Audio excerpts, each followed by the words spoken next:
ginawa niyo? Eden, Ay, wag mo Eden, akong matitit, tita, Eden. tita. Ano, nag-overlap na tayo. Okay, hindi. Huwag mo ako matitid ka. Sino tinawag mo? Ako. Magsasalita kasi ako. Mamili ka. Hindi kasi wala kasi. Hindi ako, Wala kasi kasi.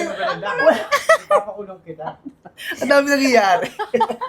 Ako siya tinatawag mo. Pati din. Huwag kayong mag-alala, ma'am. May Okay. hidden camera. Teka, sasabihan ko muna to. Ano ba? Eden. Okay, hindi. Game na. Ikaw na, ma'am. 1, 2. Hindi ko palalampasin to. Kailangan mabulok ka sa kulungan. Hindi lang mabulok habang buhay ka sa kulungan. Okay, hindi. Hindi ko pigilan.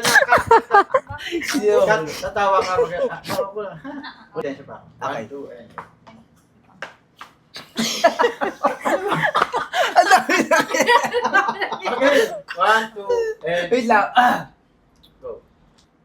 Akin na to. Nakaabang na sa'yo. Papakita natin to sa mga... Hindi ako payag. Sige. Kaya nga, gusto kong sabihin kung may boyfriend na ba itong si Eden kasi parang bagay kami. Tignan mo naman, no? Teka lang, sir. Ay, sorry. May Joke. boyfriend ka na ba, Eden? Wala Kasi pa po. Baka may chance akong manligaw sa'yo eh.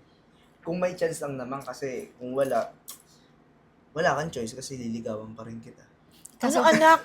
Hindi mo na sa akin tinanong kung pasado sa akin yan. Eh ma, Dati lagi mo naman tinatanong. ko ba kung pasado? Ikaw na humusga. Sinabi mo naman na saan. Okay si Eden.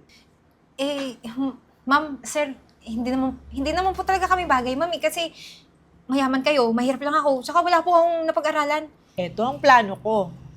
Bakit hindi ko pag-aralin siya? Naku, tutulungan pa kita. Tutulungan ko pa siya sa mga exams niya. Pala eh. Sigurado na ba kayo talaga? Oo, wala ka ng takas. Wala rin maraming cheche-bureche. Oo nga. Uy, tignan mo may dumi oh. Ito naman, Ay, masyado. sorry, mabilis. Nakakaya. Halika na. Puntahan muna natin si Kat doon kasi yung mga pulis, inaantay na rin tayo Sige sa na. labas.